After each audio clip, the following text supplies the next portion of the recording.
C'est une artiste multidisciplinaire dont le propos principal est la perception de la culture chinoise par les Occidentaux. Leur perception, mais aussi comment, par exemple, les jésuites avec leur musée, comment ils ont interprété et comment ils ont présenté la culture chinoise et la communauté chinoise, sino-canadienne. Donc la langue, c'est comme une matérialisation, c'est un organe qui nous permet cette perception de ce qu'on avale, de comment on s'exprime, qu'est-ce qu'on ressent. Ce que j'aime, c'est les gens qui arrivent ici, puis ils découvrent les œuvres parce qu'ils ont aussi chez eux des éléments comme ça, ils sont familiers avec eux, mais qui ne sont jamais vus dans cette situation-là. Les mondes, c'est une exposition de Diane Obomsawin. C'est sa première grande exposition. On a réuni 9 œuvres. 5 installations ont été produites pour cette exposition chez Expression. Donc, c'était intéressant pour nous de faire ressortir toute la dimension onirique du travail de Diane, de créer des tensions entre les différents médiums avec lesquels elle travaille. Quand je regardais le monde, j'avais un point de vue unique. Maintenant, on cherche sur Google, on voit 17 000 images et on est obligé de se faire soi-même son idée. On reconstruit constamment l'image des choses, chacun de nous, à partir de notre culture visuelle, à partir des images qu'on a vues dans notre vie.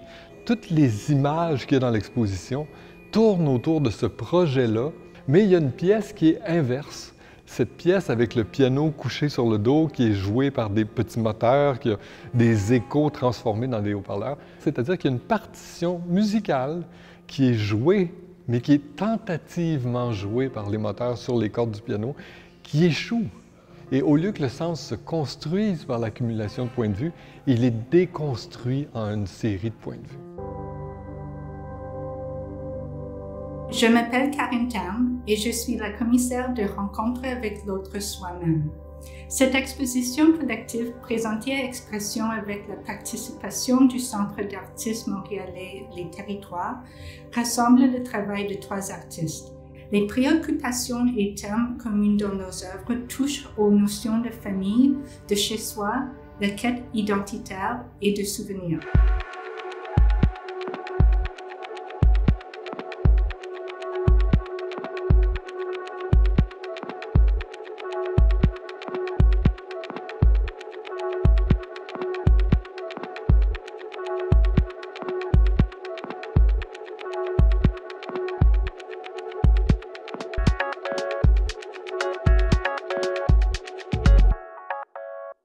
La ligne directrice a vraiment été de s'insérer un peu dans les théories néo-matérialistes qui sont associées au monde de l'art, au monde de la sociologie, de la philosophie.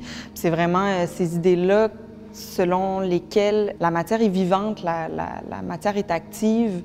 On se décentralise d'une hiérarchisation entre l'humain, la matière, entre le vivant, entre le non-vivant, entre le sujet, entre l'objet. Donc c'est vraiment une conception selon laquelle toutes les matières sont égales, sont expressives, sont vivantes et elles méritent un intérêt, elles méritent une attention, elles méritent une écoute. C'est axé aussi sur différentes thématiques, notamment la résilience, les changements climatiques, et le thème futuriste, étant donné qu'on sait que les Autochtones ont malheureusement été exclus de tout ce qui est science-fiction. Donc, c'est une belle manière pour eux de se réapproprier cette notion-là. Well, originally, the project covers 7 exhibition spaces. This is the 7th. So what you can see here at Expression, it's like a survey. So we cherry-picked different artists from the different other venues and brought them together here in a condensed version.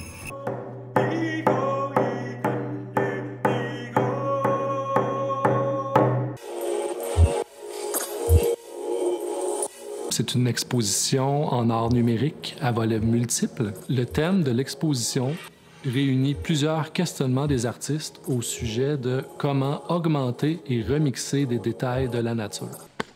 De découvrir même le jardin devant le public à différents moments pendant la saison, ça fait vivre un peu le projet en dehors de notre expérience personnelle en nous.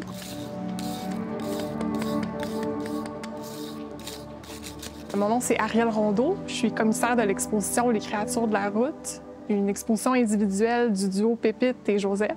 On est présentement au Jardin Daniela Séguin. C'est un projet qui a été réalisé en collaboration avec le Centre Expression. J'ai intitulé cette exposition « Fragments vivants », notamment aussi parce que les objets autochtones dans les conceptions autochtones sont des objets qui sont vivants, qui ont une âme, qui respirent et qui vivent comme les humains. Dans le cadre de cette exposition, Nicole Obomsawin, une aînée Abénakis, donc de la nation Wabanaki, dont Saint-Hyacinthe en fait fait partie en tant que territoire non cédé, est venue donc purifier ces objets et en fait les accueillir dans une espèce de cercle de guérison.